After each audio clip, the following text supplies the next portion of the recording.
through a woman.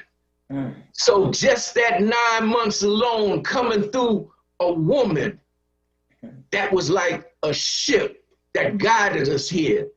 And we have to protect and respect our women. We have to protect and respect our mothers, our sisters, our aunts, because our family comes through that woman. I said, that makes sense, Pop wrote something. So this is what we want to do. This is March. And in March, we want to celebrate the sisterhood. We want to celebrate the sisterhood of storytelling. So every Sunday, for 4 Sundays straight, We'll be celebrating that womanhood and that sisterhood and storytelling. And guess who we got here today to tell some stories? Oh man, you gonna love it. You gonna love it like I love it. We got sister, but we call her really mama, because that's one of the, Papa wrote something, used to tell me, he said, put a handle on it. Just don't call her by her first name, put a handle on it. Her handle is Mama Nzinga. She's a poetess, she's a storyteller, she's a connector, she's dynamic. And along with her in the sisterhood, we got the young one coming up, and that's my sister Shawnee. Shawnee is an educator. Shawnee is articulate. You should hear her. And when she delivers a story, the children love Sister Shawnee. Sister Shawnee is the future of storytelling. So we got the future and we got the teacher, Mama. So put your hands together and let's see what they have to say in this march. Come on with it. Mama Nzinga and Shawnee. Peace to you. Blessings, peace and honor.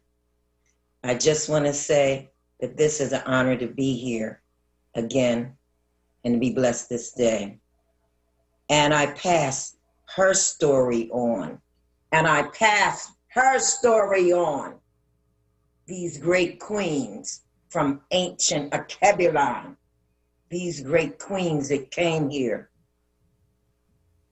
on the ships at the bottom of the hull, mistreated, turned away from their past, left the door of no return. These sisters still stayed strong, even though they had to forget Africa, even though they had to pass another story on. Yes, I pass the story on and do a verbal libation. Maya Angelou, Ruby D, Nina Simone, Billie Holiday, and of course my namesake Gwendolyn Brooks. And I add Toni Morrison and Audre Lorde and Zora Neale Hurston and Etta James and Ella Fitzgerald. And we pass our stories on. Let's go. Sister, you've been on my mind. Sister, you're two of a kind. So, sister, I'm keeping my eyes on you. Yes. Them that's got shall get. Them that's not shall lose. So the Bible says, and it still is news. Mama may have, Papa may have, but God bless the child who's got her own. Who's got her own. We got to get our own, y'all. Sisters, we got to connect. We got to hold hands and pass the baton. We got to hold each other up. We got to work together right now. We got to be our own underground railroad to each other, to our future. Yes. I'm going to tell you Billie. I'm going to pass her story on. Billie was beautiful. A sound full of night. And if sound bites your soul, Billie was chewed, held. Her spirit drinking and swallowing a sorrow song. She lived like singing for that extra rush. A series of cries and print. Like drug, Billie's blues pent to a lock inside a flower, high tune. She put that flower there, right by her head, to cover the ear she burned. A high tune ringing tears, years of pain, love lost in a bloody storm. Lady Day, did you take a holiday in the rain? I know I saw you ride off on a white horse in the sky, hugging your jazz and loving and dying in your blues. Lady sings the blues. Lady sings the blues. Lady sings the blues. Don't want to hear folks chatter, 'cause I know you cheat. Right or wrong, it don't matter when you're here with me, my sweet. Hush now, don't explain. I'm glad you're back. But you ain't got to explain, baby. I'm just glad you're here. Never could find a man to love her just right. Never could find a fix that could get her make her feel all right, all right, all right. Hypodermic needles in a toilet of tears. She was trying to scrape reality, what was really here in America. And she stepped up and had the first protest song. And she sang that song. And she sang it, and the FBI and everybody that was racist wanted to stop her from singing that song. Well, it was a lynching song. What they did to our people, they sold tickets like a festival or amusement park where they burned and barbecued our people and hung them. And she sang against it. And they didn't want anybody to know about America. But she sang it so the whole world could hear. She was the highest paid entertainer in New York at one time. Sang at Carnegie Hall. Oh, Billy. Born in Philadelphia, 1915, April 7th. She was an Aries. She was a strong fire woman. And she wouldn't back down. And you know what? That joint was jumping. That joint was swinging. All up and down Ridge Avenue. We had to go. We had to do that. Ain't nobody's business what I do. Well, Billy was singing at Bells and Lou's up on Ridge Avenue. Which, they call that C2B more now. But that used to be Ridge Avenue. Well, let me take you down to South Philly where she was born. She was born at 15th and Lombard. Sometime I passed by, maybe you passed by her house. It's a nice little apartment building. Still looks real good. Well, Billy was singing on South Street, right around the corner from where she was born. Pep's Cafe. And oh my goodness, the people would get dressed up in their finery. Oh my goodness. I think my mom and dad was down there a couple of times and I seen my mother in a beautiful gold dress, just primping and showing off before she left the house. But they used to do all kind of dances and singing. But Billy sang that song because of the hurt that she felt for her people. The first Black protest song, anti-lynching song. And the bill lays in the Senate on a desk of, Rand Paul was the one that stopped it. He stopped the bill from anti-lynching. All we want them to do is stop killing our people, right? They still killing our people. And it wasn't fair. We human too. We got our own story to tell. We just finding out who we are and where we got to go. We've done magnificent things to build this country up. Yes, we need reparations. Yes, we need that anti-lynching bill passed. Cory Booker and Kamala Harris just rewrote it and signed it up, called it the Emmett Till bill. Look it up. Look it up and see what you can do about it. Maybe if we all get together, there'll be something for human rights for our people. We know they're doing all other kind of things, but just know she wouldn't stop singing that song because she had a fire in her to save her people from the lynching. Southern trees bear a strange fruit. blood on the leaves, and blood at the root. Black bodies swinging in a southern breeze. Strange fruit hanging from the poplar trees. I pass the story of her story on. Strange fruit. Last night, I tried to scrub grief off my skin.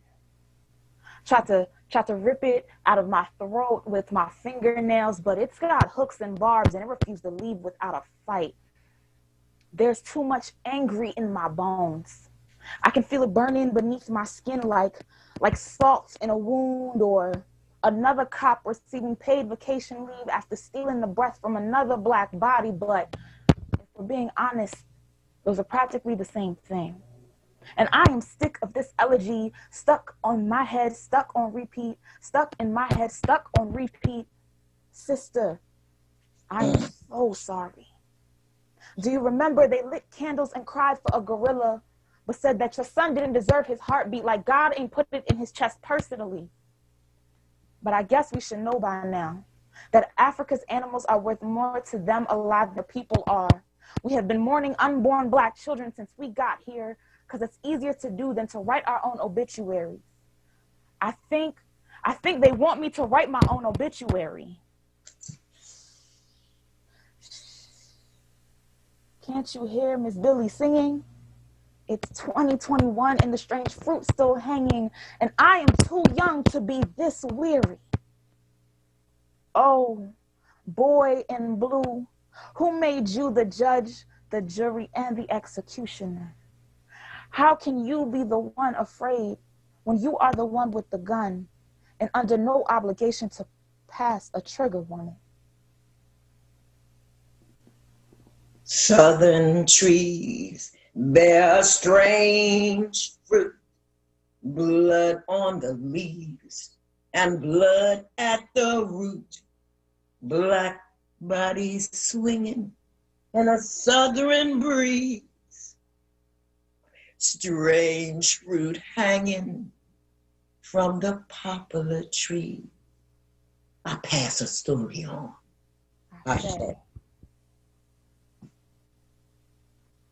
Ashe, that is Pop Grow Something with Mama Nzinga and Sister Shani getting us started right here on Groundings, Evolutions, and Elevations with Brother Shamari. That's how we're going to kick off every segment, y'all, during this month of March, what I call Black Women's History Month. I don't do the women's history thing.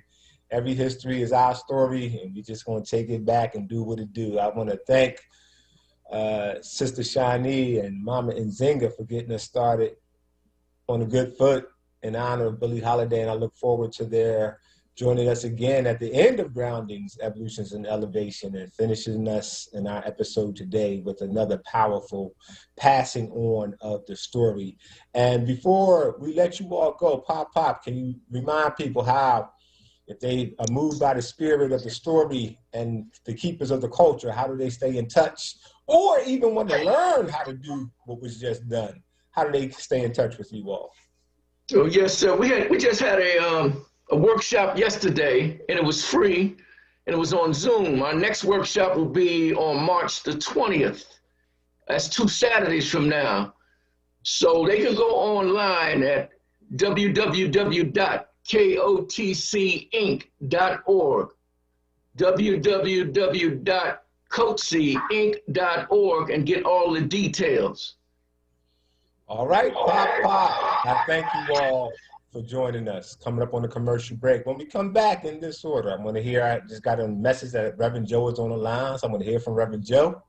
Then I'm going to let y'all know what we're going to do today, because today, following up on Friday, we're going to still vibe with one of who I consider a master teacher, sister. A lot of her I've met her personally, but I can't say that I know her, met her personally, but her work influences my life and my work immensely. That is Mama Dr. Marimba Ani. So we're still going to stay focused on her teachings. We're going to play a lot of her clips and learnings today. A lot of people indicated that they learned a lot from her on Friday. I want to keep that spirit alive. So it's going to be a minute. We're going to play a lot of different clips, and then we'll get in conversation after the 7 o'clock hour. I want you to think of these 3 words, though: culture, power, and sovereignty. Because that's why I like Mama Marimba Ani, because that's what she talks about: culture, power, and sovereignty. Anything less to me, and I don't do diversity, inclusion, and equity, I don't know what that is. Y'all can have that. If it ain't about culture, African culture, Black culture. If it ain't about power, African power, Black power. And if it ain't about sovereignty, African sovereignty and Black sovereignty, then it ain't about me and I ain't about it. So when we come back, well, I'll set the table a little bit more for you. I'll let you know what you're going to listen to. But when we come back here from Reverend Joe, I'm going to talk a little bit for about a minute, and then we're going to turn it over to the video clips of Mama Marimba Ani talking about sovereignty, talking about culture, and talking about power. We will talk with you after these messages. Need to replace your Social Security card? In most states, you can request one online with a My Social Security account. A My Social Security account gives you secure access to your personal earnings history and benefit status. You can also get a proof of income letter, estimate and apply for benefits, and more. Save time. Go online. Open a My Social Security account at ssa.gov/myaccount. Social Security. Securing today and tomorrow. Produced at U.S. taxpayer expense. Want the latest in WURD swag? Check out the shop tab on WURDradio.com. Hoodies, tees, and more in a variety of colors. The shop tab on WURDradio.com. Show the world that you're all about Black. Talk Media. This Women's History Month, WURD Radio is proud to celebrate Black women innovators and trailblazers who have helped us all level up. The trailblazing Black woman Oprah Winfrey is an American talk show host, television producer, actress, author, and philanthropist. She is best known for her talk show, The Oprah Winfrey Show, which was the highest rated television program of its kind in history and ran in national syndication for 25 years. Credited with creating a more intimate, confessional form of media communication, Winfrey popularized and revolutionized the tabloid talk show genre. Dubbed the queen of all media, she is North America's first Black multi-billionaire, and she has been ranked the greatest Black philanthropist in American history. In 2008, she formed her own network, OWN, the Oprah Winfrey Network, which is an American multinational basic cable channel jointly owned by Discovery Inc. and her Harpo Studios. She's also an Academy Award-nominated actress as Sophia in The Color Purple. This Women's History Month vignette was brought to you by AARP Pennsylvania and PICO, powering communities. WURD recognizes Black women innovators and entrepreneurs who are making history every day. Nominate a Black woman-owned business for our Level Up contest. Go to WURDradio.com for more information. Sponsored by AARP, PICO, Bank of America, New Voices for Reproductive Justice, Comcast, Thomas Jefferson University Hospital, Keystone First, and the Museum of American Revolution. Groundings with Brother Shamari right now on WURD Radio and WURDradio.com. And welcome back to Groundings, Evolutions, Elevations with Brother Shamari on WURD Radio, WURDradio.com. Check us out on Facebook Live by typing WURD WURD Radio or YouTube onWURD. Let me set the table so everybody's clear what's about to happen. I'm going to talk to Reverend Joe for a minute.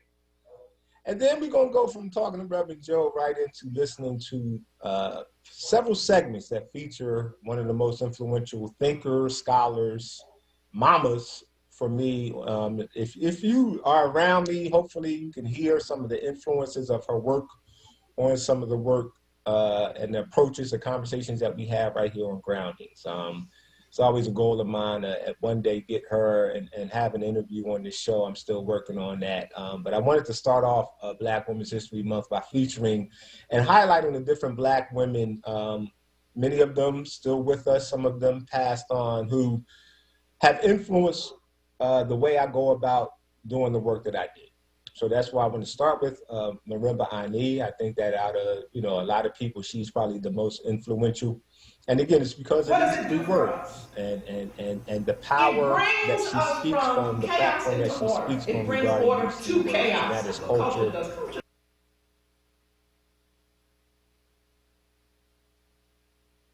Notes, pay close attention. We're going to feature her probably all the way up until about 7:15. 7:20. Then I open up the phone lines and ask people their thoughts about what they hear about the ideas of culture, power, and sovereignty. Anybody who wants to get to know me better, a lot of people who, indicate that they like me or don't like me or whatever the reasons are, well, pay attention, because if you want to kind of really get to understand me better and figure out what resonates with me, listen to this conversation that she's about to have. And these are the things that spark my interest and make me pay attention and interest me. This is really what I dedicated my life to. Nothing else actually matters to me. Culture, power, sovereignty. African Black culture, African Black power, African Black sovereignty. Those things are not that important to you, then you and I, we can be cool, we can be friends, we can give each other a pound, but there's not going to be a connection, brother to brother, brother to sister, with me, if this is not important to you. I want the world to hear this, because to me, this is the only thing that should matter to Black people if we're serious about preparing a future for our Black children and the beautiful ones not yet born. Everything else is a distraction. Everything else is eyes. And more importantly, I'll say it like I mean it, everything else is a betrayal of our duty as African and Black people who are living right now. This is our obligation. We don't really have much choice about being African-centered, being about African culture, being about African power, being about African sovereignty. Actually, it's not an option. If we're not about it, we are literally betraying our purpose. Anything else is uncivilized. Anything else is a diminishment and a disrespect and a degradation and a denigration of our vision, our intention, and our purpose as a people. That's how my brain works. So if you kind of weird and trying to figure out, I don't know why I can't talk. If you can't talk about these things and they're not part of your commitment, we literally don't really have much to talk about. Just so you know from this point forward. So what I want to do is talk to Reverend Joe, and then after Reverend Joe, as soon as I hang up in Gaki, I want to begin with incantations from Mama Marimba Ani, paying homage to the people who taught her, and that would be Aikwe Ama and Baba Kobe Kembone. And then I'm going to go right into her definition and conversation about culture. That should take us up to commercial break. When we come back, I want to open up the segment and listen to her talk about African sovereignty, the psychology of African sovereignty. And then after that, if we have time, next segment, 7 o'clock, we'll listen to her take on Black organizing and some of the pitfalls and shortcomings of the way we organize. Then after that, 7:20 or so, we'll open up the phone lines and have a conversation about African culture, African power, African sovereignty. Greetings, good evening, Reverend Joe. How are you? Good evening, Brother Smart. Thank you for letting me get in. I've never told this story before, so I thought I'd break it on your show, and then I'll do it during the week on the other show. But you said told us Friday, listen to the weekend, and I'm learning so much so far. Bloody Sunday changed my life, and that was March 1965. And I said, Black people need to notice that I thought I was trying to be a weekend singer and trying to be a corporate kind of guy during the week, making a living. I worked for Pepsi-Cola up in New York. And I'm going to have my shoes shine on a Monday, the day after Bloody Sunday. I hadn't heard about what happened because I had been traveling all night from North Carolina. That's where we were singing. And the man looked up at me and he said, what did you do this weekend? I said, I was down in North Carolina singing. And he said, well, that's what you really want to do anyhow, isn't it? And it was like somebody slapped me across my face. I said, you know what, you're right. People don't need me to tell them, Black people don't need me to tell them what kind of soda to drink, Pepsi or Coke. They need this, what we're doing. And that's when I quit my job. My wife used to see him say, you quit your job? Yeah. And I asked the Dixon on Bird, could I go on the road with them? And that's what we did. The Staple Singers did the same thing. We started singing message music. And from that point on, Staples, Candy Staten, Mavis Staples, all of us. And you know who turned against us, Brother Samari? It was the Black people. Church people who turned against the Staple Singers, my group, a lot of groups, because they're y'all, you want to sing rock and roll now, but we was trying to sing message music, because after Bloody Sunday, I knew then that's what I needed to dedicate my life to trying to make a change. So thank you for letting me get that in. That's the story here, but a lot of the groups that did all that suffered financially because of it, because the church people turn their backs on it. And that's what's going to happen, sir. When you walk in your vision, your intention, and your purpose, everybody ain't walking with you. And that's why I really want to carve out space to really declare with an affirmative, powerful voice. My Lord. African, Black, culture, power, sovereignty. The vision, the intention, and the purpose.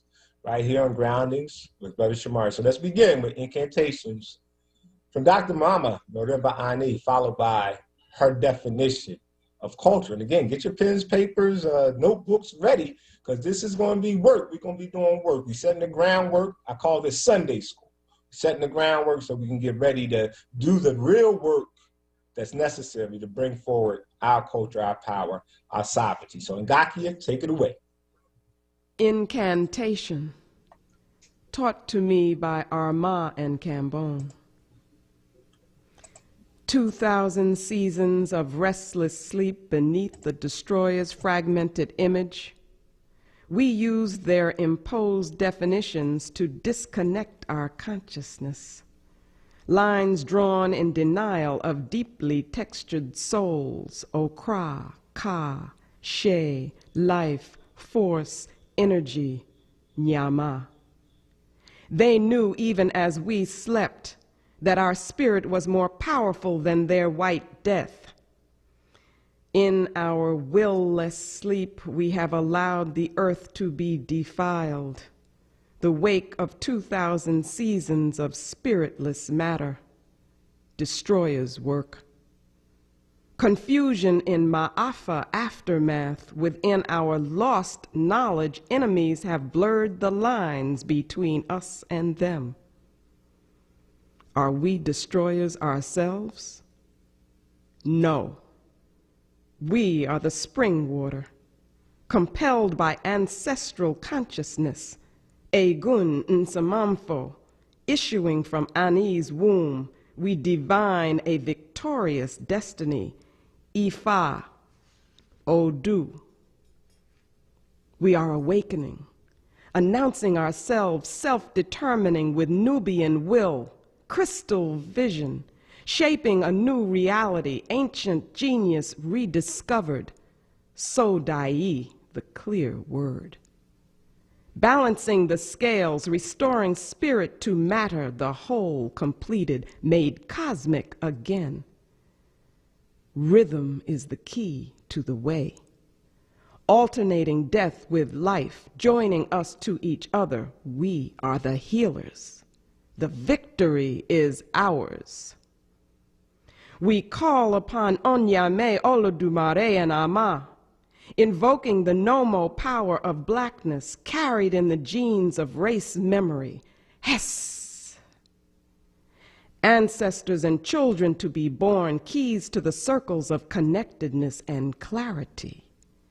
Africa redeemed, the universe in harmony, return and move forward to the way of a natural order, African world order, resplendent reflection of Ma'at, Ashe.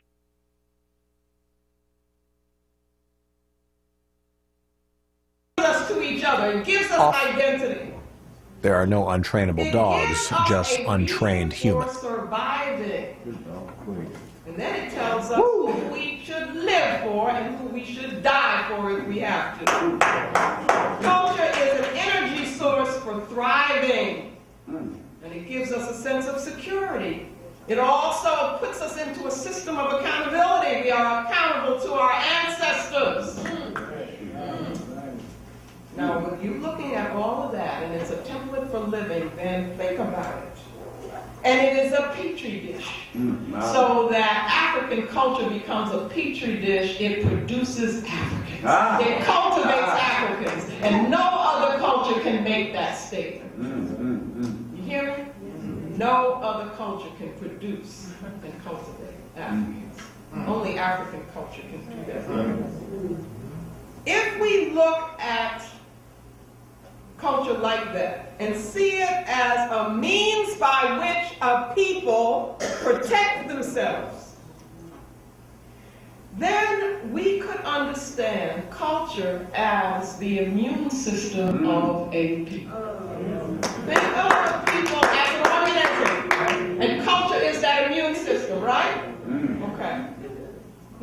the immune system do?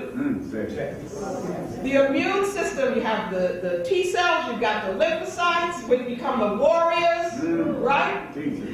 Their job is to recognize the antigens. An antigen is a foreign body which threatens the health of the whole. And that's where you get that sink and destroy. All right? That's right. Because their job is to neutralize or eliminate in any way that disease, that poison, those antigens, those things that work against the health of the whole. Okay? Now, we look at culture as that. Genetic memory, if you read the medical journals, is connected to the immune system. They all talk about that. And I'm fascinated with genetic memory. So that there are these memory cells which carry the knowledge and information about how to defeat the disease. And I'm saying culture is all of that. Right? Okay, so what happens? You got the Ma'afa. Everybody know what the Ma'afa is? The Ma'afa is a great disaster. That's the kidnapping of us and all of that. The disconnecting us from that cultural womb. Okay? The Ma'afa carries the virus.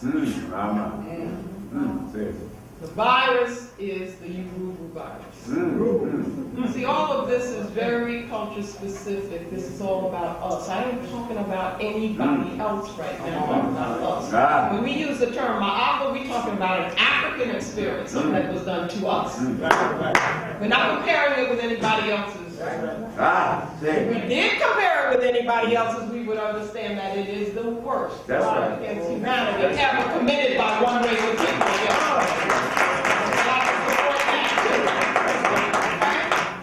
So it carries this virus. Now, while the Ma'afa is carrying the virus, the process of the Ma'afa is Europeans committing cultural genocide against African people. What is genocide? The killing of the genes. So they have always worked to erase our cultural memory. Why? You see, you erase the cultural memory. What is that going to do? It's going to destroy and break down the immune system. Is it not? Okay. So we become vulnerable. And what is the nature of a virus? The virus really has no life of its own. Right? Did you know that? A virus needs a host. That's right. And cannot be without being attached to that host. And in the Ma'afa, we become hosts for the WURD virus. And that's what that's about. Now, if that's the case, it doesn't matter whether the European is here or not. It doesn't matter whether they sit in this audience or not. Because we will behave like them. If we carry the virus, it affects our behavior. And so what they have done is to create a situation in which we begin to destroy ourselves. That results in a condition of cultural AIDS. Cultural AIDS. Okay, Her's new fire potato chips and cheese curls, they are spicy. Whew, they're hottest snacks yet, hold on. Whew, but you know, it's not just heat. There's some nice sweet and savory stuff going on too. Ooh, there's that heat again. It burns, but it burns so tasty. Ooh, that's hot. Find Her's Fire Snacks at your store today. Whew, taste the flavor, feel the heat, break out the Her's. WURD Radio celebrates Women's History Month with the 2021 Level Up Contest. Join us as we embark on a 3-city contest that will highlight Black women-owned businesses who are making a difference in their communities. You can nominate yourself or your favorite Black woman-owned business and enter to win a marketing campaign valued at $5,000. Level Up is a joint production of WURD Radio in Philadelphia, WVON in Chicago, and KJLH in Los Angeles. These 3 Black-owned stations are joining forces to host a historic, interactive, and multimedia contest spotlighting Black women-owned businesses in Philly, Chicago, and Los Angeles. The deadline for submissions is March 15th. Philadelphia finalists will be featured in a special 2-hour live on-air pitch party on March 31st, where the Philadelphia winner will be selected. Go to wordradio.com and click on the Level Up banner for more information or to nominate yourself or a Black woman-owned business you love. The 2021 Level Up contest is sponsored by Comcast, Bank of America, PECO, Keystone First, Thomas Jefferson University, and Jefferson Health. The Mattress Man is a second-generation family-owned mattress specialist business since 1988. Open 7 days a week, located at 7421 Stanton Avenue. The Mattress Man discounts Serta, memory foam, orthopedic, and ComfortTech mattresses every day. You deal directly with the owner, Julian, to ensure you get the best price and best service. The Mattress Man offers same-day delivery on most models to most areas. Ask about the WURD discount. Call 215-424-5550. Groundings with Brother Shamari right now on WURD Radio and WURDRadio.com.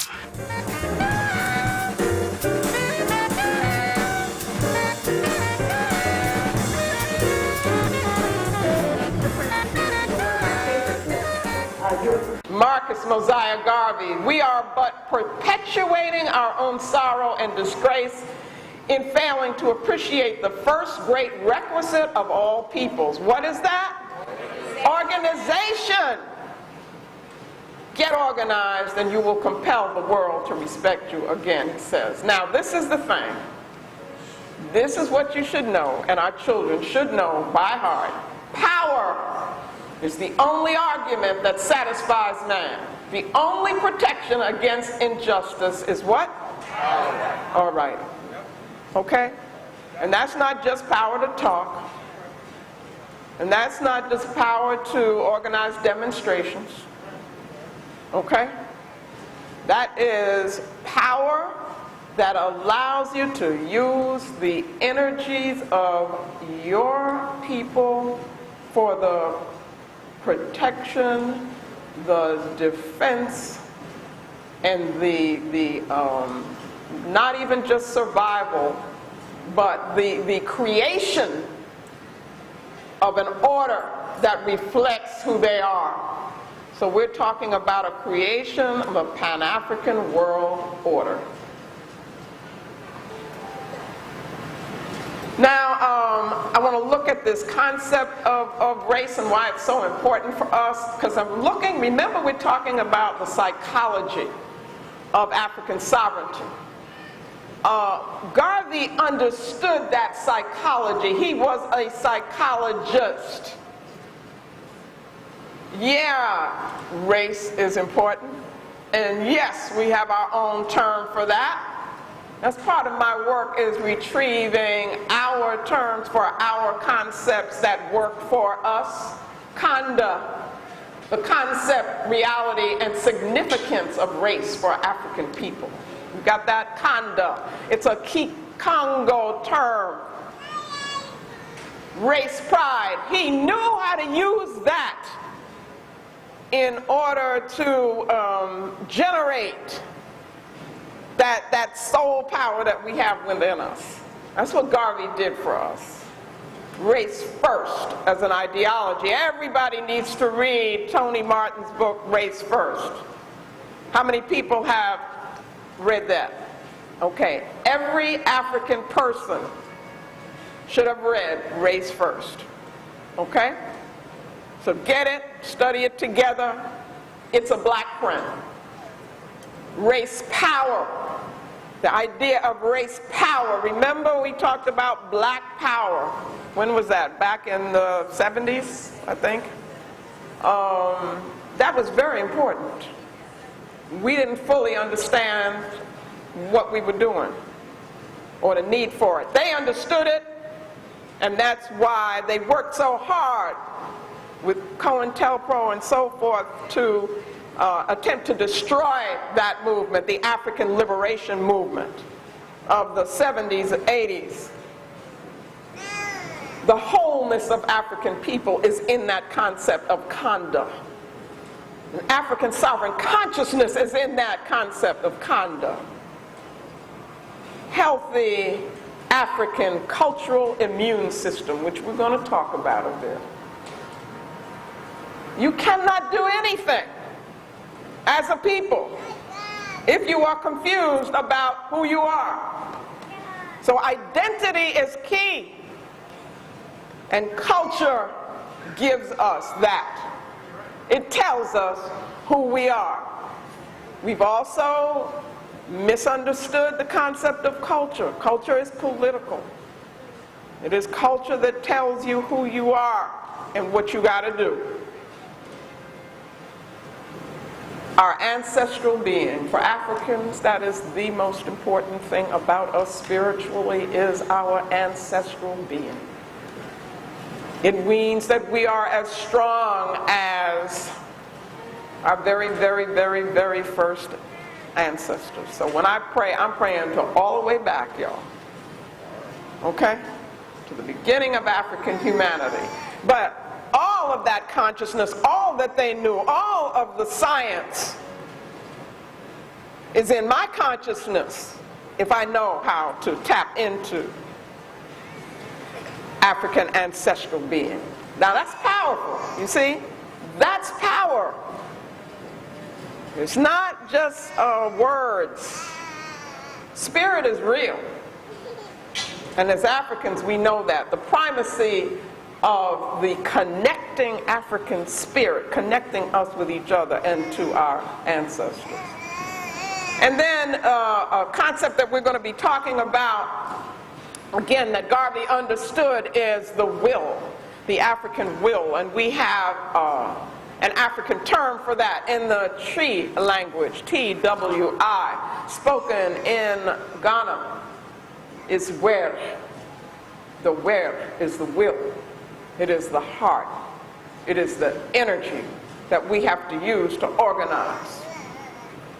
And what I'm going to be arguing, actually, is that reason we're having such difficulty organizing is because we're in a state of depression. I'm going to come real with you with that. The African collective WURD, the African collective will. Okay, let's look at the concept of African sovereignty. The power to exact sanctions. You know what that means. We have to have the power to exact justice. And what is that? That's ma'at. We go around talking about ma'at a lot. But ma'at is also, making sure people ain't doing right. You're making sure that that happens because you are balancing the scales. That's what ma'at is. And so you need a power to do that. And that's what a government does, is that it reinforces and enforces its values and its laws. And we don't have any of that. We're living by somebody else's values and somebody else's laws. And so we are vulnerable. We live our lives as a vulnerable people. Sovereignty is the opposite of that. The power to defend the African people, the power to protect our children, the power to say never again and to back it up with might. You hear me? The power of governance without interference. That's sovereignty. Governance without interference. You sovereign. And nobody has the right to come into your space and tell you what to do. You got it? So we have to begin thinking like that. It's beyond independence, because we've been a little fuzzy about what independence means. This is what independence is supposed to mean, is sovereignty. The power to do ma'at and to seek vindication. Read a book by Baba Jetty, Jake Carruthers, Irritated Genie, about the Haitian Revolution. And sometime when we have time, we'll talk about what was the psychology of that. Okay? And have we betrayed our people who made that revolution? I mean, think about it. Because they were willing to give it all up in order to get it all. And what they said was, you're not going to re-enslave us. Because Napoleon was on his way to come back into Haiti and to re-enslave our people. And they said, no way. And they had very little to fight with except their will. Do you understand? So this right here today is about how do we strengthen our will? How do we get that back? And then looking at Ma'afa as a process that was to break the will. You see? Garvey knew all of that. Only through African sovereignty can we guarantee that we will not be re-enslaved.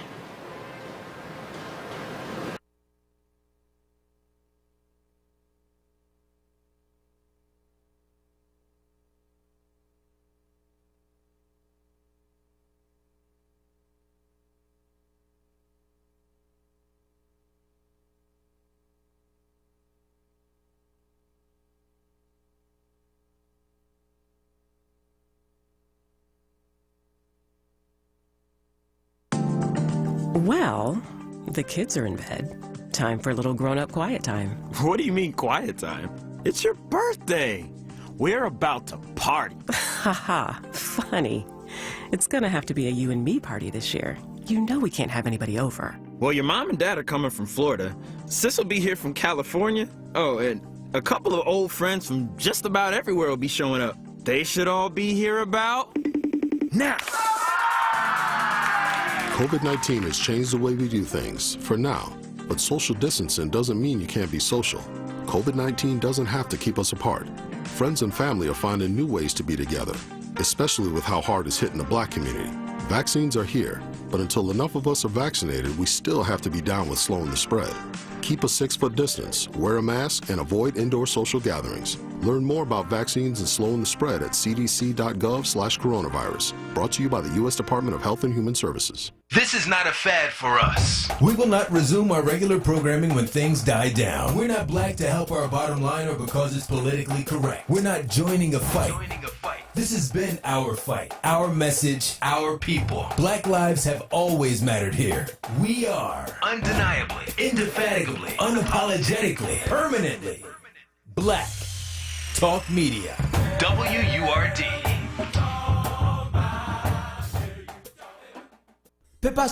Groundings with Brother Shamari. Right now on WURD Radio and WURDradio.com. And welcome back to Groundings, Evolutions, Elevations with Brother Shamari, where we're indefatigably, unequivocally about African Black culture, African Black power, African Black sovereignty. Hopefully you're taking notes. Hopefully you're as inspired as I am by the words and the teachings of Dr. Mama Marimba Ani, as she talks about the psychology, the spirit, the purpose of our African and Black self, the asili, that soul force, that vital force, the seed of our culture that we need to return to. I want to just kind of tease out this conversation, man, because we got to start to have dialogue. We got to start to have interactions that really return us to this level of thinking. We're dying right now on these streets because we have suppressed and repressed our declaration and our commitment to our culture, our power, and our sovereignty. And so we're literally living beneath ourselves right now. And in doing so, we dishonor our ancestors and the legacy that they bequeath to us. We must resurrect and restore and reawaken so that we can bequeath to our children, bestow unto them and the beautiful ones not yet born, the destiny, the vision, the intention, and the purpose that they rightly deserve. So I want to play on one more clip from Mama Marimba Ani. Then we go into commercial break. And if you want to join us on the other side of this commercial break, hit us up at 215-634-8065. Again, that's 215-634-8065. Toll free 866-361-0900. And I'm curious, I want to know from you, how does what she's saying, the way she's saying it, the power, how does it sit with you? Because it's very different than the conversations we're used to by our quote unquote Black leaders. This is a different language. It's a different mission. It's a different vision. It's a different intention.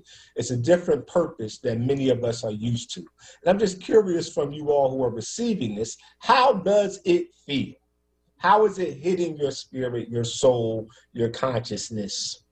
I'm just curious. So after the end of this commercial break, going into the next break, hit me up. Or if you don't want to hit me up on Facebook Live. Just type some thoughts about how the energy of this sits with you as a Black man or a Black woman, as an African man or African woman.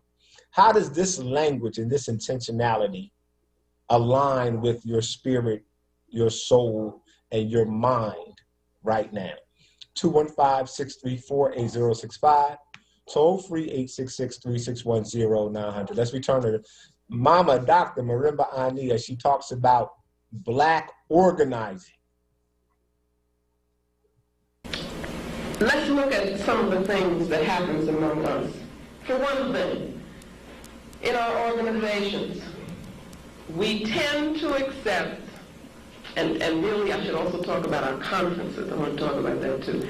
But we tend to accept that there's only one way to organize, and that is to have a hierarchical structure where you have a separation from people, and there are people at the top, and it's difficult to get information throughout the organization, and there's a lack of participation of people and so forth. We've got to reconceptualize how we organize ourselves and among ourselves and how we relate to each other. We've got to look at, I'm raising things that probably you've never thought of, but we've got to look at our decision-making procedures, okay? And a lot of this has come to me because of from studying, traveling, talking to people from the continent, who, by the way, are not valuing these things. They're trying very hard to get away from these things so that they can become more European. You know, they'll tell you, well, we don't do things like that anymore, when the very things that they're talking about have this immense value. So it's got to be our role to, as we come to value them, to show our brothers and sisters that they're at the source. You know, we need them to appreciate who they are and who we are. We make decisions in our organizations by voting. What are you doing when you do that? You see, you're dealing with individuals and you're saying, well, how many individuals feel this way? Then you get a majority, and then you say, well, because the majority of those individuals here feel this way now, then everybody has to do what they say. Believe it or not, this is not the way decisions were usually made, you know, in African civilization. The concept of consensus is what was used and what is used in some still. What does consensus do? It says that if we are a community, if we conjoin spiritually, then we can come to a conclusion which represents who we are as a group and what we're thinking as a collective. You see? That's very, very different. It makes you feel differently about the decision that is reached.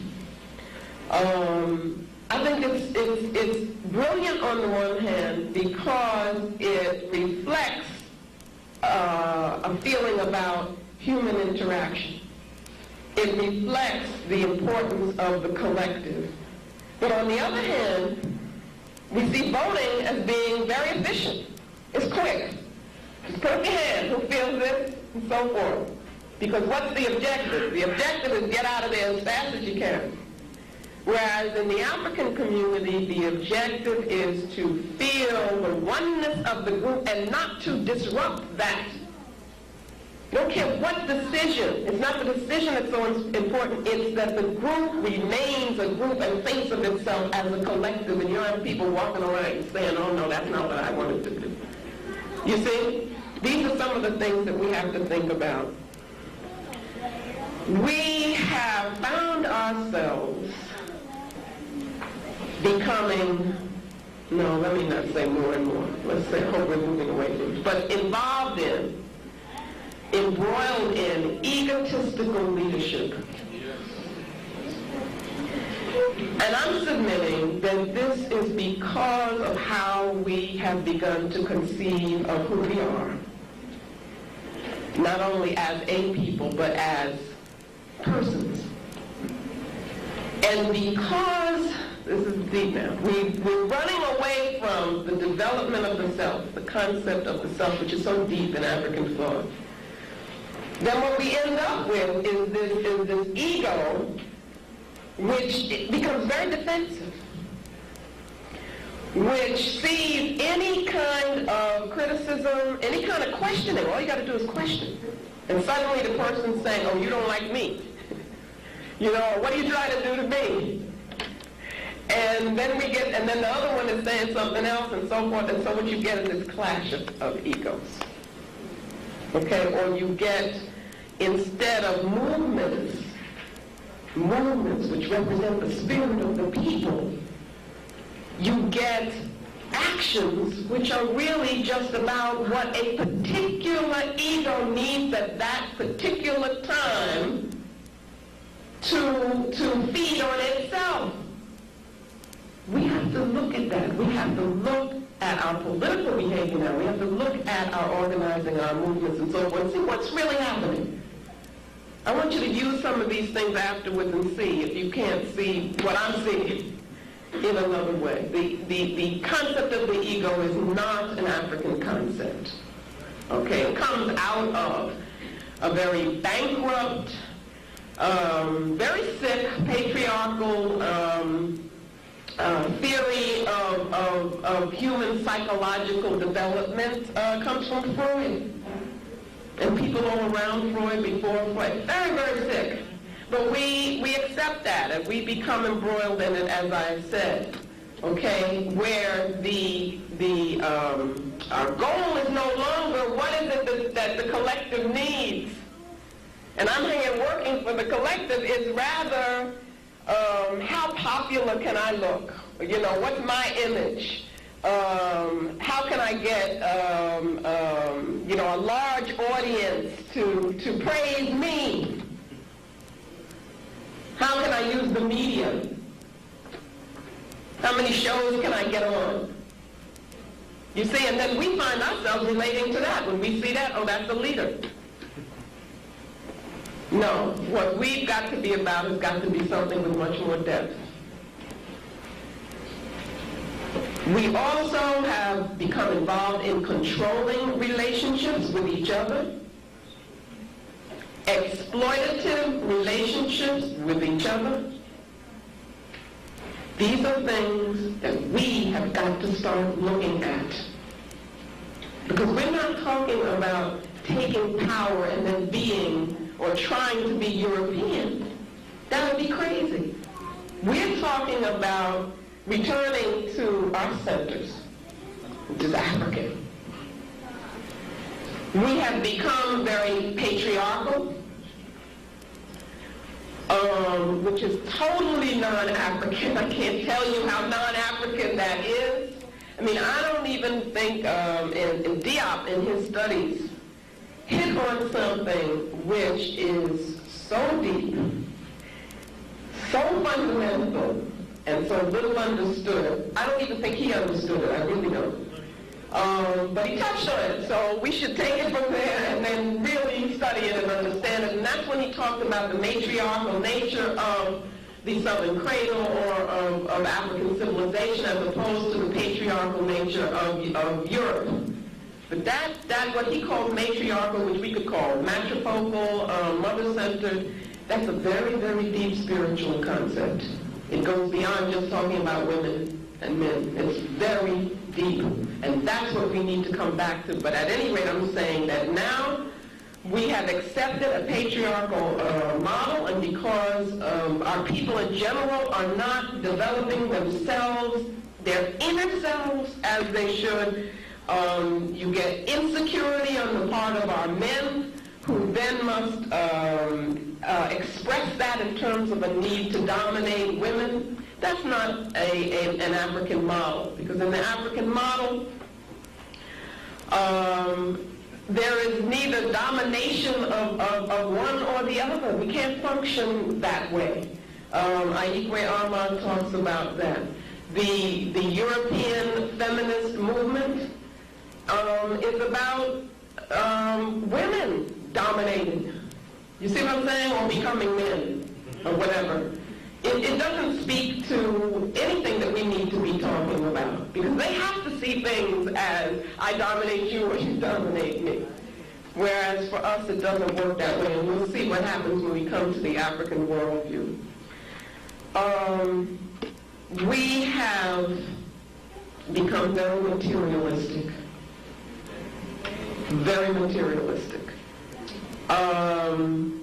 Where our goals are all in terms of our material goals, where we're measuring success in terms of material possessions. Even the ideologies that we look to, that we think are revolutionary, hear what I'm saying? Are very materialistic.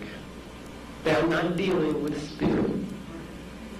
We need an African revolutionary ideology. Do you understand?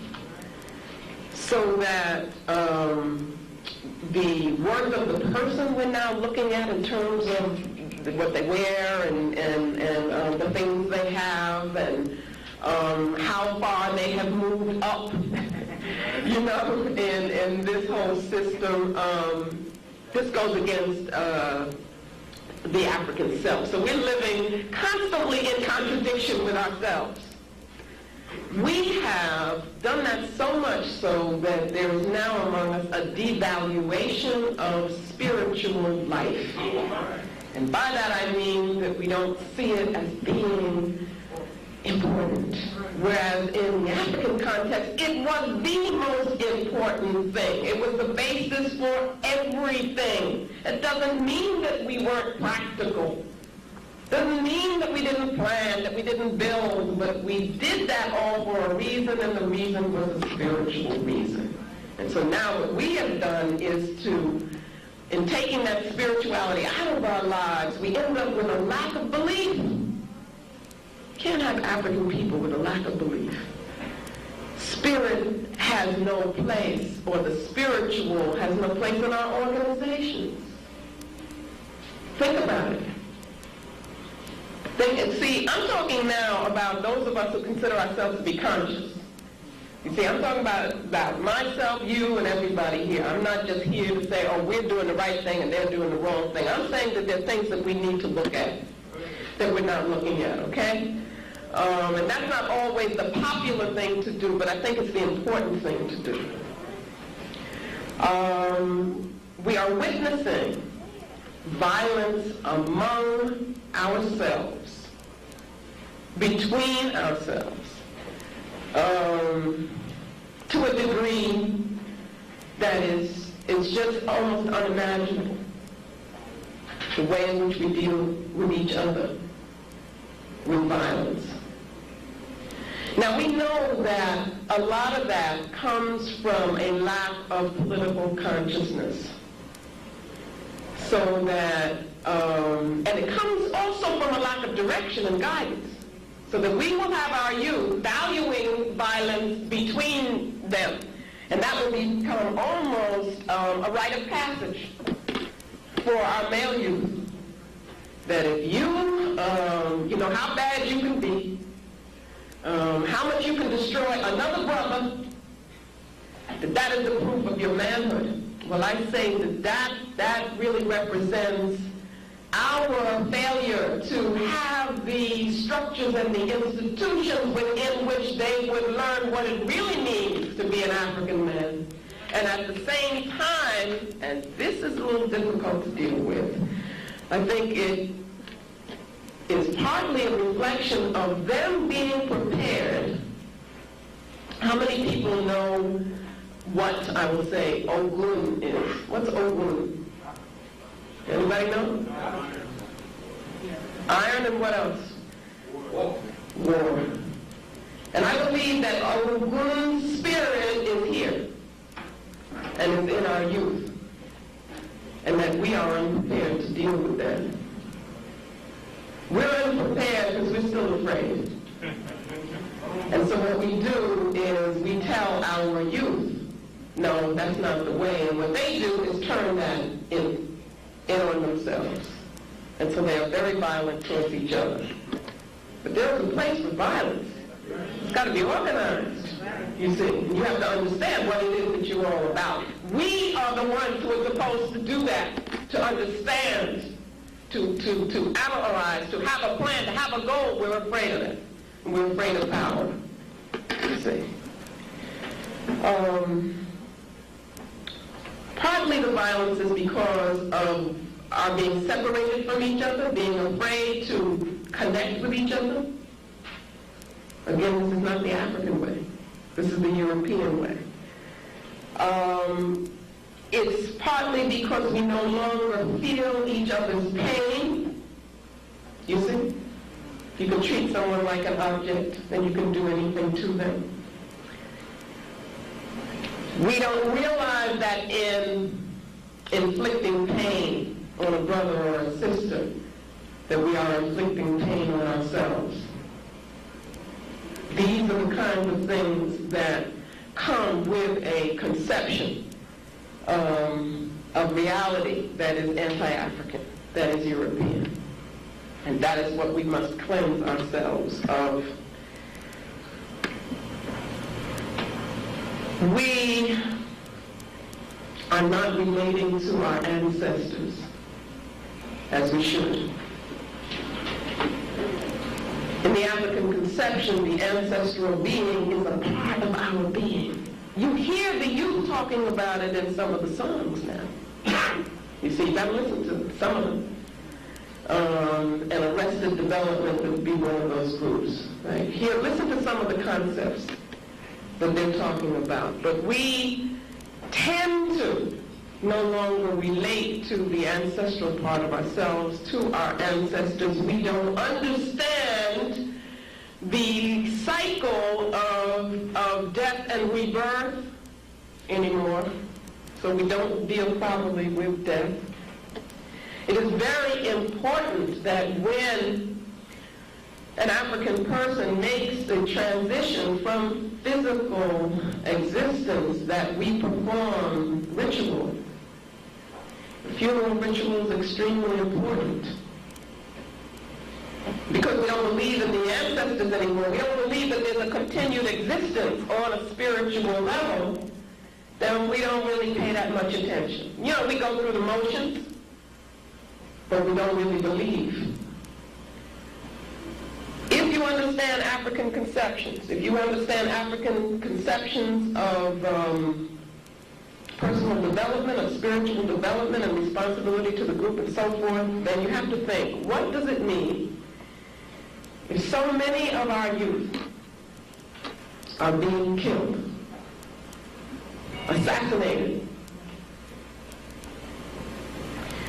That is, before they have had an opportunity to go through what is for an African the natural life cycle, to fulfill yourself through marriage and having children, and then becoming an elder. They're cut off at an early point in that development. What happens to them spiritually when they die? Think about it. That's right. So that there are rituals which we must perform for all of those spirits which are not at rest, which are not fixed, you see, so that they can be positive spiritual forces for us, as opposed to continually causing the violence between us, the confusion, and so forth. Now, these are concepts which, if you do not have belief in spirit, they won't sound like anything to you. Sound kind of crazy. But all African people have always believed in the continuity of spirit and in the cycle of death and rebirth. And so, because we're not doing anything doesn't mean that it isn't still a reality. It only means that we are suffering the consequences and we don't even realize why. So that these spirits are, in a sense, interfering with the harmony, you see, of the whole. And then we have these various non-African religions into which we place ourselves, which deny, again, the reality of our ancestors. They deny African spiritual belief, and they demean African culture. Do you understand? We go into these religions, I believe, partly, and I don't know if this has been put to you before, because we are attempting to escape from our responsibility as African people. Because those religions do not teach that we are accountable to our ancestors and have the responsibility to continue the victory which they started. We have the responsibility to do ma'at, to set things in place, to restore the balance. That we cannot pretend that the ma'aba is over. Those religions aren't going to teach you that. But African Ancestor Communion says that you're responsible for the ancestors, because you are the ancestors and they are you. So that these religions are taking us away from ourselves and teaching us that our brothers and sisters are heathens. And we think, well, they may be, but I'm not. Don't even realize how that doesn't make any sense, because it's really teaching you that you are negative also. But you're trying so hard not to be as you take on what they tell you to do. And of course they tell you that anything to do with African spiritual practice is bad. And that's the very thing that you need, you see, to affirm your spirit and who you are. Rituals for us are no longer important. They are no longer in our lives. Ritual drama is not used among us. Ritual drama has to do with the participation of everybody. You see this audience here, I'm hearing something from you and that makes me happy. I don't want to just see passivity, because that's not the African way. But we get used to, we say we go into the theater. So you're going to see something which is based on a Greek model, right?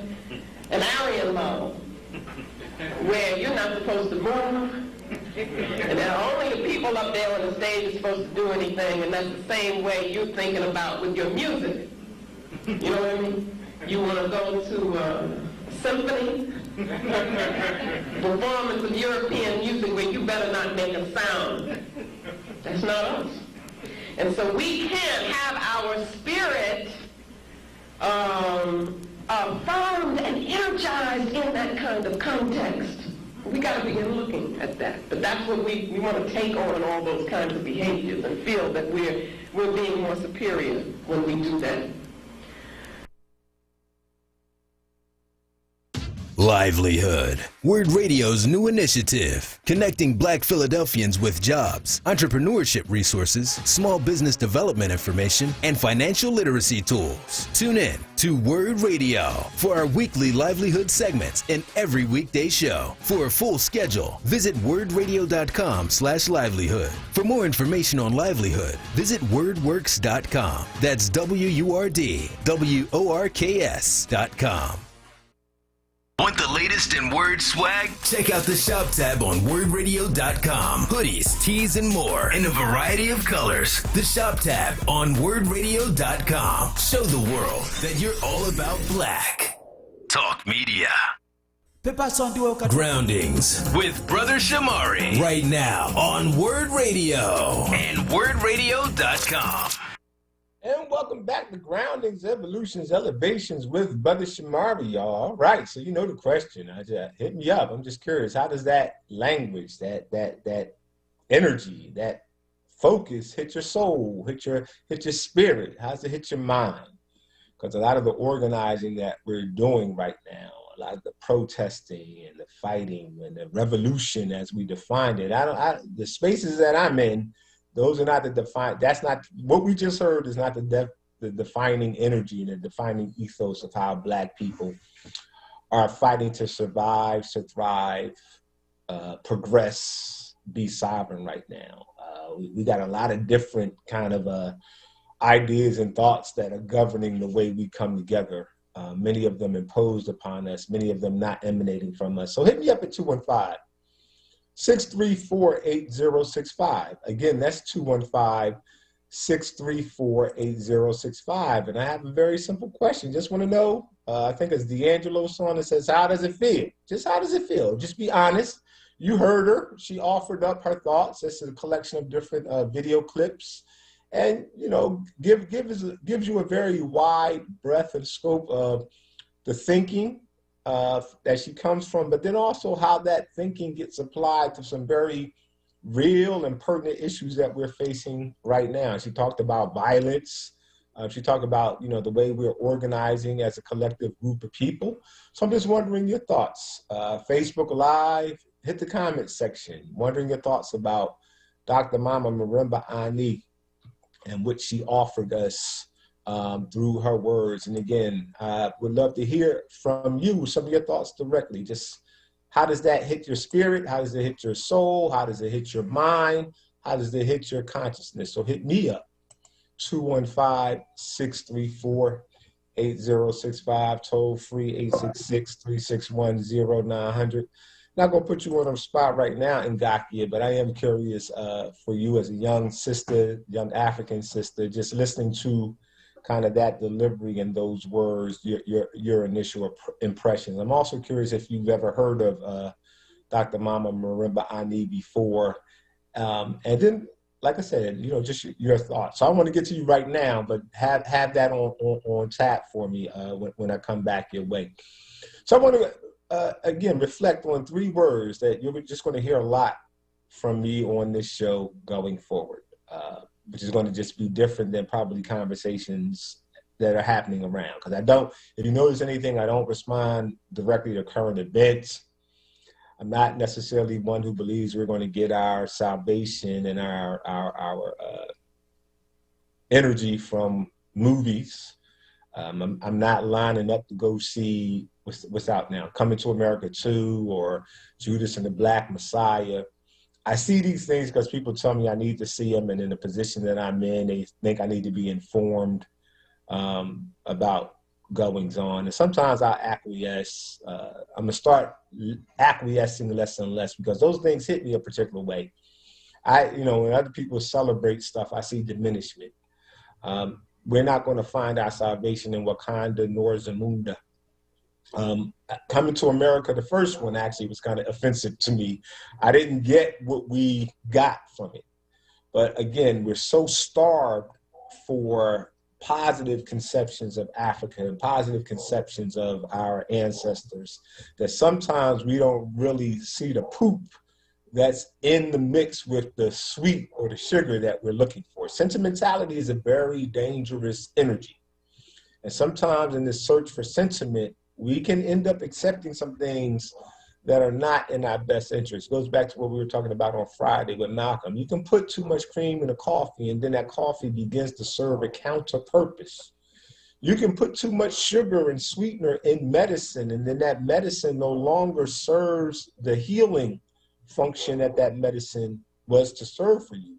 You can put so much flavoring and cherry and grape juice and fructose in it that the medicine actually becomes counterproductive. It has side effects. And so, I want us to be a lot more vigilant. Those of us who are committed to African culture, African power, African sovereignty, and the renaissance and the resonance and the purpose that's about. We can't sometimes be so stuck on sentimentality that we look at things and just because there's an African king in it, or African people got a little bit of power, or they got nice shaved heads in Wakanda, or they won a battle, or they got resources, or they got money or paid, that doesn't necessarily make it positive.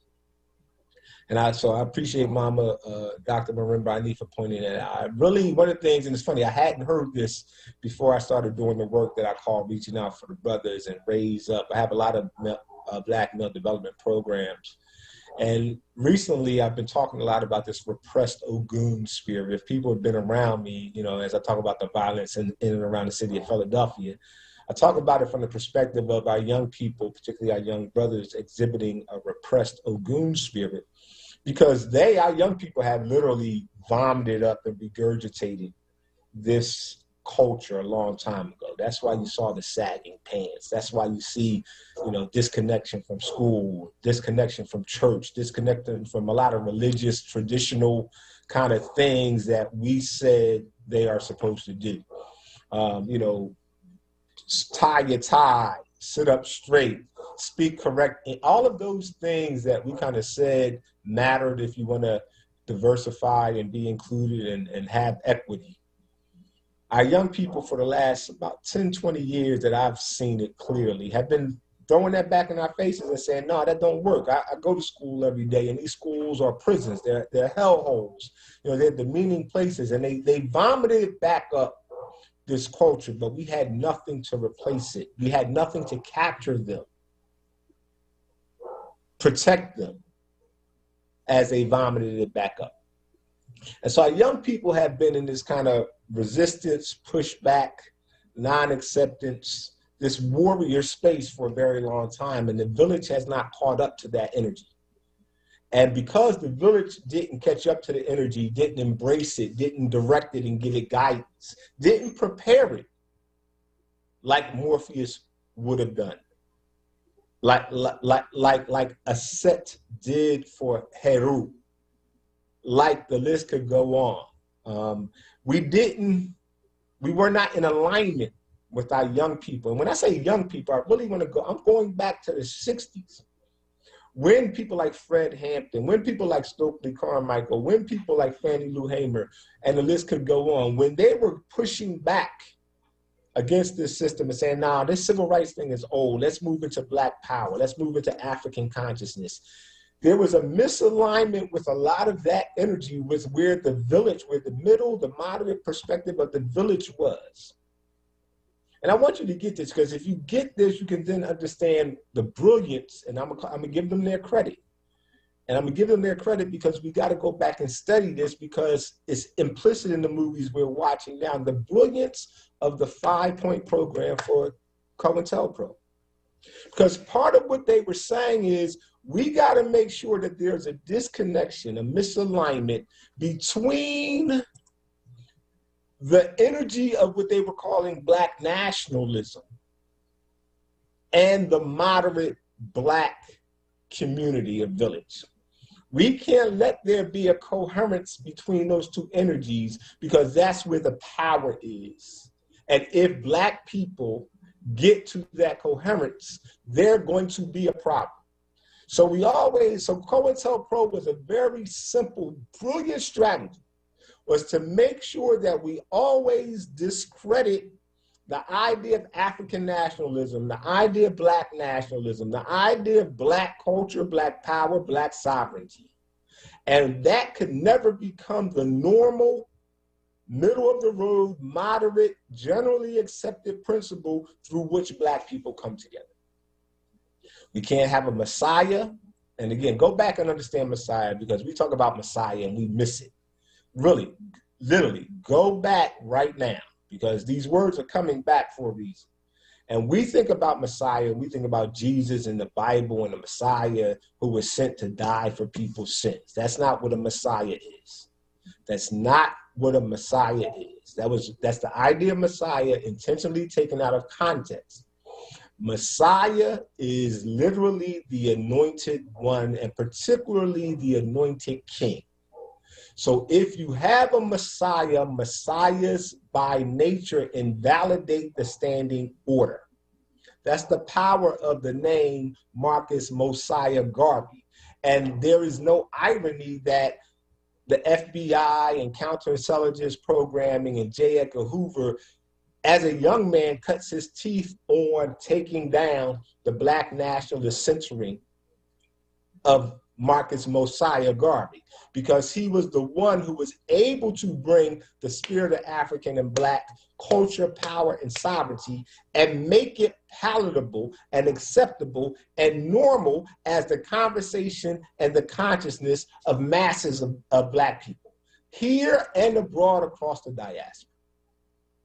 And ever since then, this nation, through its covert and overt FBI and CIA operations, has made it its point to make sure that that is misaligned. That spirit can't be the spirit that energizes the social movement, the civil rights movement, the human rights movement of Black people.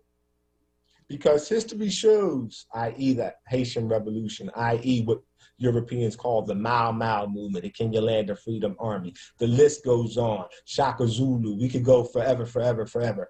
When there's an alignment between that spirit of sovereignty and power and culture with the general or will of the people, Black people are undefeated. So the way they contain us and constrain us is they have us seeking a different spirit, a different soul, a different consciousness, a more moderate spirit, a more repressed spirit, a more diversity, inclusion, equity spirit. And they put that spirit at the front of our social justice and protest movement.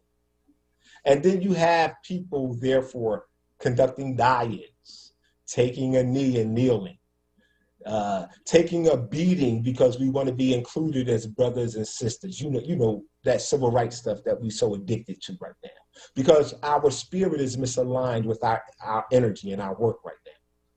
And so what I want to do is take some time on Groundings, Evolutions, Elevations, take some time in everything I do to realign. Y'all heard me say that. I'm establishing myself in my ministry. This is it. To realign the spirit, the soul force, and the consciousness of African and Black culture, African and Black power, African and Black sovereignty, to the energy, the kazi, the resources, the work of our people, because right now it is misaligned. And that is why we continue to put up effort after effort after effort, because it's not grounded, it's not evolved, and it's not elevated in a true history and legacy of our people. It keeps coming back to us naught. It keeps coming back to us void. It keeps coming back to us such that it's almost like we're on a hamster wheel that's never ending, repeating the same cycle. The teachers have taught us. The guides have guided us. The leaders have led us. The ancestors have left us a legacy and a blueprint. It is the role, the responsibility, the duty of our generation to make sure we begin to walk in that way. No excuses, no equivocations, no retreat. Spread love. Line 1, talk to me. God bless, give thanks, Brother Shamari. That's what I'm working on doing. How you making out, family? I'm good, sir. Let's get right to it. That's what I'm going to work to do. But God bless Empress Ngakia. Everyone suffering, everyone working to get us free from suffration. You know I love you. So let's get to the point. With the marimba Ane, I enjoy what she's saying. As a matter of fact, when you're saying it might be different, I'm like, different for who? This is all listening to, specifically in Rastafari. And reggae music, that's all we talk about. Getting away from these devils, getting back to the homeland as one people with peace, living in Jah will. Speaking of which, I'd like to commemorate the passing forward of the Honorable Ross Bunny Wailer, Neville Livingston, Order of Merit, one of the original Wailers, Bob Marley's stepbrother. And so if I was going to make a musical request, whenever you can rock it, a song you may enjoy that's also upon topic is one called Armageddon. You know that one? I'm familiar with it. So if Ngakia can call it up after our storytellers, we can fade out on that song if she can get it up. If you win it, I was just going to say thank you. All right. All right, my brother. I appreciate it. That spread love.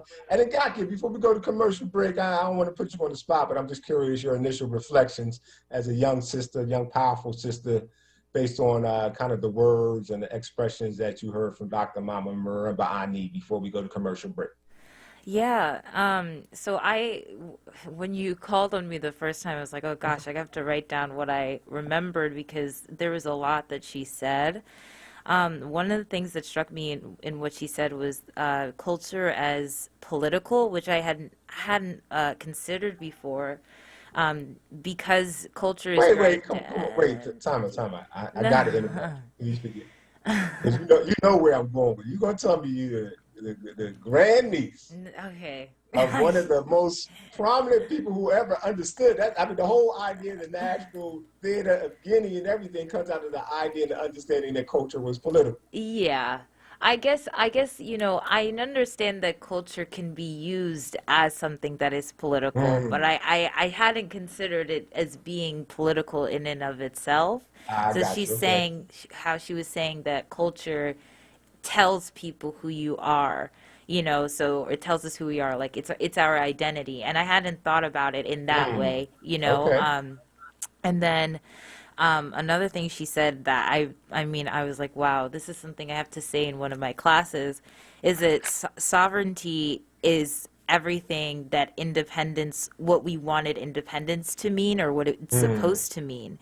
So she said something along the lines of, it's independence without manipulation from a people or a state. It's freedom from manipulation, and that gives power to this idea of sovereignty that we kind of throw independence around, independence without really considering what it's supposed to be, and that's what sovereignty is. So that stuck out with me a lot too. And for people who are listening in, I posted all the links to everything you heard is right there on our Facebook page in the comment section. Again, if you want to do it on your own, just go to Google Marimba, Marimba. Ani is the last name, A-N-I. You type her name in and you'll get a plethora of dining options on your YouTube menu. This is the kind of stuff we sitting home. Everybody's sitting home and on Zoom. If you want to go check out Wakanda, cool. If you want to see what's going on in Zamunda, that's fine. But make sure we also put some vegetables and some healthy nutrients on our plate of consumption. So pull up some of these YouTube videos. I'm going to take my time this month and give a shout out to some of the sisters, the mamas, the doctors, the queen mothers who've been rocking the science for us for a long time. But one of the things I like about the sisters' approaches is that they don't back up in general from the fact that this is scientific and spiritual and that they go together and they need to go together for us if we're going to be African. A lot of times when we as brothers organize, we want to get right down to the brass tacks and the macho and the work, and we skip over the spiritual enrichment and empowerment that we need to have that guides our work. So I wanted to highlight Dr. Mama Marimba Ani as we start off Black Women's History Month. And again, you're not going to have time to call, but hit me up on the Facebook page and let me know what you thought by way of the comment section, or the YouTube page, what you thought by way of the comment section. How did her words spark, inspire, challenge, confuse, whatever your energy is? I'm just curious how this sits on us as we received it. Real quick, Ngakia, my last question for you. Had you heard of Dr. Marimba Ani prior to this conversation, and if so, how? No, I haven't. I haven't. All right, hopefully it sparks you to kind of look into her work a little bit more, a lot more deeply, as hopefully it sparks others who may not be or have been as familiar with her. Yeah. She's not going anywhere. I'm going to be using a lot of her template for a lot more of the conversation that we'll be having throughout the rest of this month and right here on Groundings, Evolutions, and Elevations. Coming up on a commercial break. When we come back, I'm going to hand it off to, wait a minute. When we come back, I got to check in with my brother. Is Dave there? David's here. Let's do David now before commercial. I'm sorry. I don't want to forget about you two weeks in a row, brother Dave. I hear you. That's peace, brother Shamari. How are you doing? Everything is good, man. Let the good people know what we got coming up. Good. Yeah, we have a wonderful program coming up tonight on New World View. We have Professor Carl Tone Jones. He'll be talking about his new book release, 2020 Through the Eyes of a Social Media Revolutionary. We're going to be talking about that. And then in the 9 o'clock hour, we have Phil Washington down in Florida with our Managing Health segment.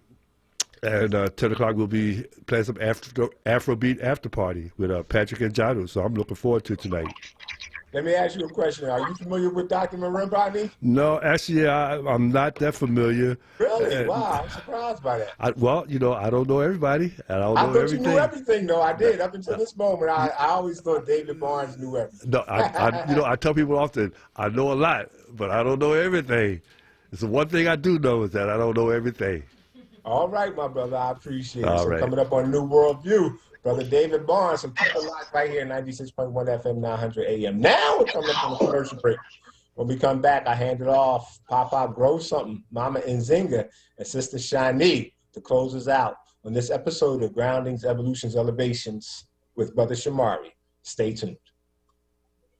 Livelihood. WURD Radio's new initiative, connecting Black Philadelphians with jobs, entrepreneurship resources, small business development information, and financial literacy tools. Learn more at wordworks.com. That's WURD, WORKS.com. And stay tuned to WURD Radio, 96.1 FM and 900 AM WURD. In celebration of women, Michelle Obama. If we want to give all of our children a foundation for their dreams, then we must work like never before. This is WURD Radio, 96.1 FM and 900 AM WURD, Philadelphia. Independent Black Media. Groundings with Brother Shamari right now on WURD Radio and WURDRadio.com.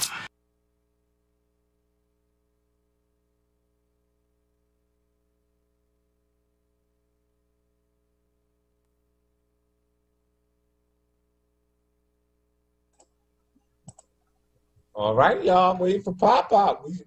We set. Let's go. Papa, you gotta come off mute, man. You playing, but you on mute. It sounds wonderful, but we can't hear.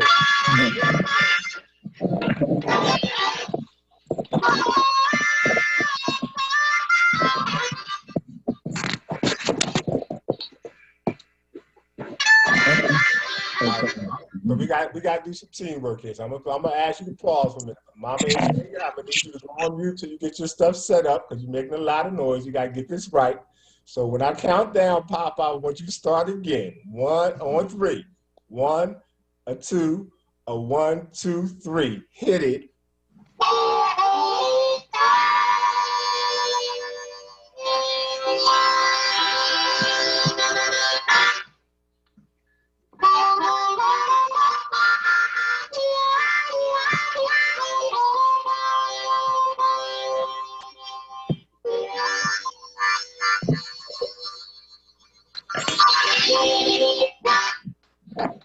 Oh, Pop grow something now. I'm Pop know something. I'm on the set again. Want to introduce my sisters, but I want to ring the bells to all the mothers, all the aunts, all in our village. I want to give a shout out. I want to say the name of a sister. Her name is Roxanne Johnson Gresham. They called her Nia. The Pop Grow Something taught me that our mothers was our first teachers, and she was a kindergarten teacher. And she showed me and taught me that you gotta give the students love from the very beginning, from kindergarten, and that's what she did. She put knowledge and love in their hearts. She taught at Sister Clara Muhammad. She taught at universal schools. But remember, our sisters and our mothers and our aunts, we come through them and they're our first teachers. And here are some teachers right here. You heard them in the beginning, and now you're hearing them in the conclusion. This is Mama and Zinger and Sister Mama Shawnee.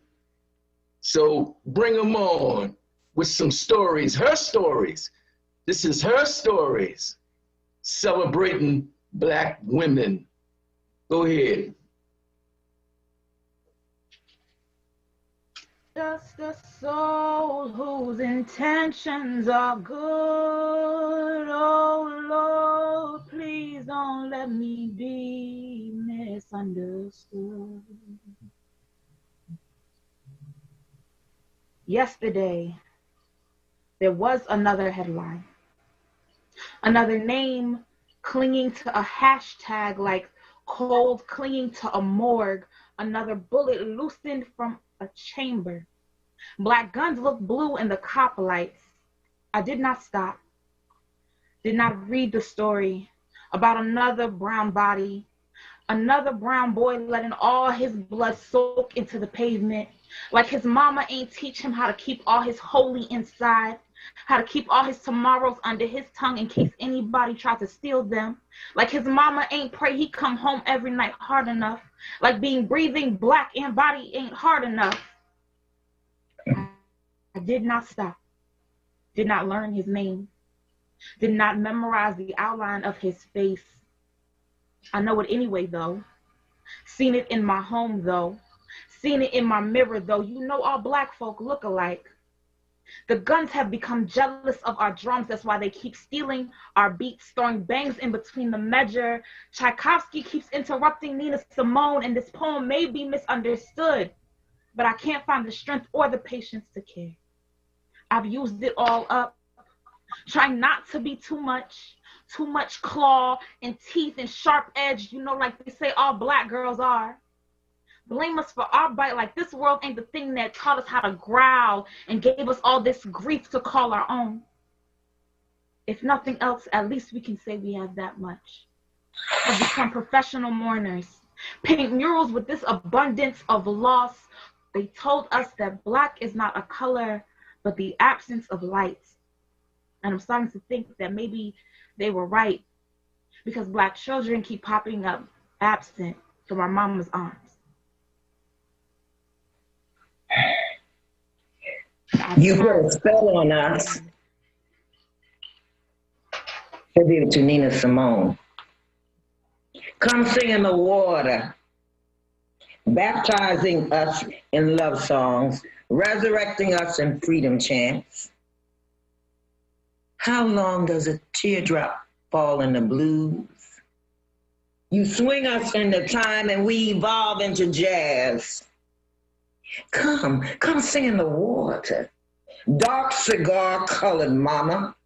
Nina, high priestess of soul.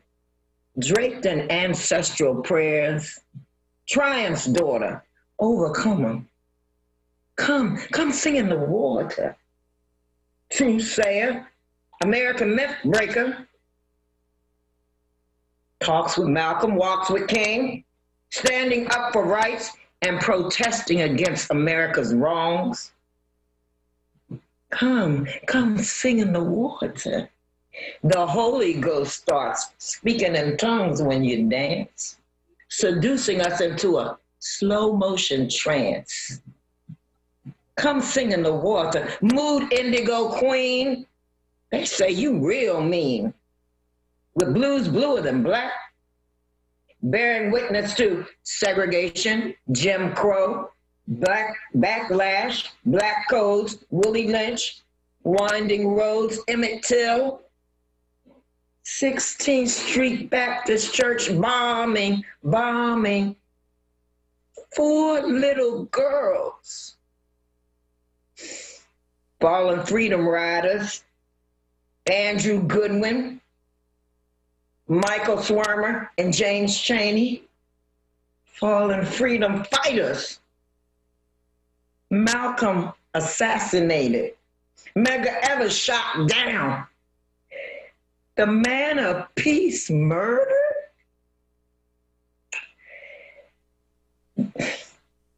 Souls weep, revolution time, flashing forwards and backwards and backwards and forwards, death pains in American times. But you, high priestess of soul, African umbilical cord wrapped around your soul, feel as you dance in the fire and the rain, liberating us all over again. Your body is gone, but your spirit is strong. Your body is gone, but your spirit is strong. Fearless, you dance in the fire and the rain. Come sing in the water, spirits in the water. Oshun's daughter dances in green earth-colored water, translating struggle into strength, wading in bloody tears, head rapping, soul clapping. I see you now. I see you. Minds to memory, memory to destiny, birthing new warriors now, singing new righteous songs, and loving us back to life. Loving us back to life with black power, black prayers, black love, black power, black prayers, black love, black power. New weapons to change our story. High priestess of soul, you are black gold. To be young, gifted, and black. Black spirits are rising. Black spirits are rising, and so are we. Come, see in the water. There's spirits in the water. Ashe, and I pass her story on. I bet you think I don't know nothing but singing the blues. Well, sister, have I got news for you? I'm something, and I hope you think you're something too. Ashe. Ashe. Ashe, yo. Pop, Mama Nzinga, Sister Shani, thank you for joining us on this edition of Groundings, Evolutions, and Elevations with Brother Shamari. I see Fully Johns. Let me know what that is, and I'll promote it more. But I guess, how do people get it, Mama, real quick? They got to contact Deborah Wright. I'm on tour with them.